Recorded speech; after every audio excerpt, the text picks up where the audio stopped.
People actually recognize you as the Catelli Girl. Well, Yeah. no, a lot of people don't know who I am. Okay. A lot of, well, not, I mean, it's not any real claim to fame that much, but I never recognized your face until I saw the presentation. yeah, I didn't yeah. know there was a girl on the Catelli box. Yeah, a lot of people just think she's just some sort of random Yeah. little girl that disappeared off the face of the earth. If you were to change your career, it would be in medicine then.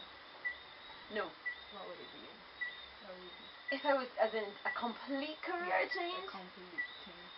Ooh, if I was to do a complete career change, what would that be?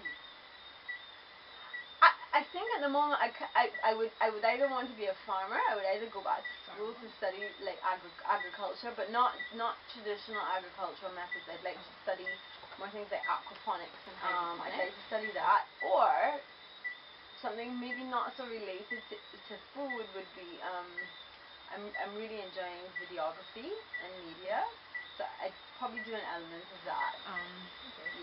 Right. So as a child, what did you envision your profession to be?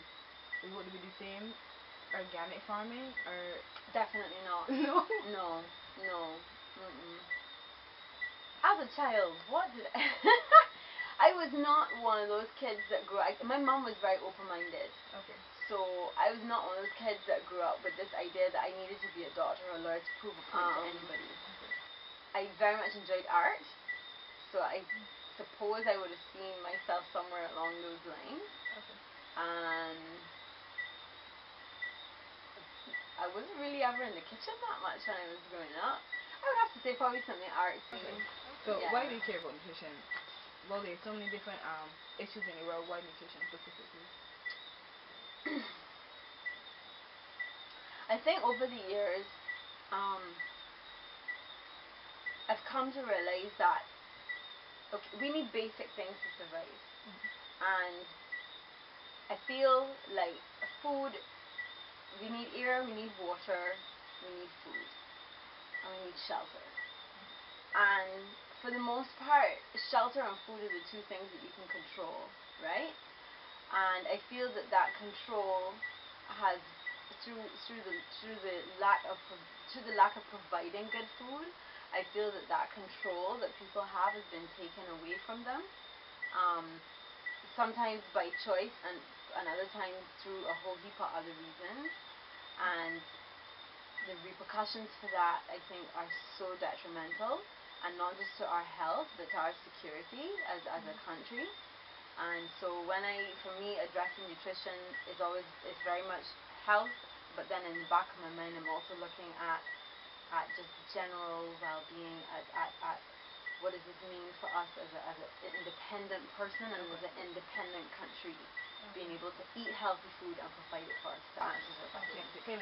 So you're saying you just kind of like it personally, but it's kind of career also. You get out of it. Yeah. Oh, it's very much. It's very much a lot of my love for nutrition comes from the benefits I get for myself, but very much so on a broader scale at all times.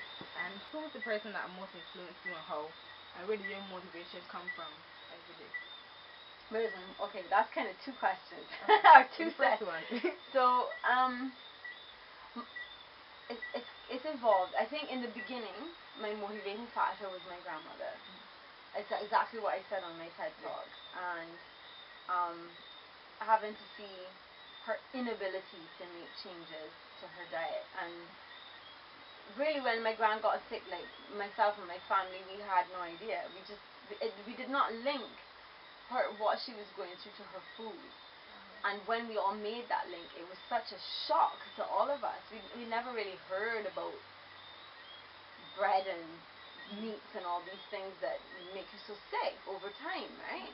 So that was a really big motivating factor for me, because I felt, once I realized it, I thought, well, God, if I'd known that, I could have done so much. I could have helped her cook better meals. I could have, done all these things for her. I do bear her in mind now, but I think that's changed in the sense that it's not my heavy focus. I wouldn't so much say that now is one particular person that motivates me. I come across a lot of people in my field now. I have this tendency to talk to random people all the time. It's just in my personality. I love talking to people. And I find that there are a lot of Barbadians out there with incredible stories to tell about how they've healed and helped themselves with chronic illness, and it doesn't get discussed in the mainstream. So for me, they're my motivation, because some of their journeys are as wonderful as that they've healed. They're heart-wrenching stories about what they had to do to get there. And then you also meet people who are in the same position and don't know what to do, and you just think, if I could take you, and I could take you, and I could make you share your story and help, and then everybody would benefit from it, you know. So it's people that I meet every day that really inspire me to know that I have a bigger purpose, and it's not just me, it's not just about me, and it's not just about tiny Barbados either, you know. Really, really big issue.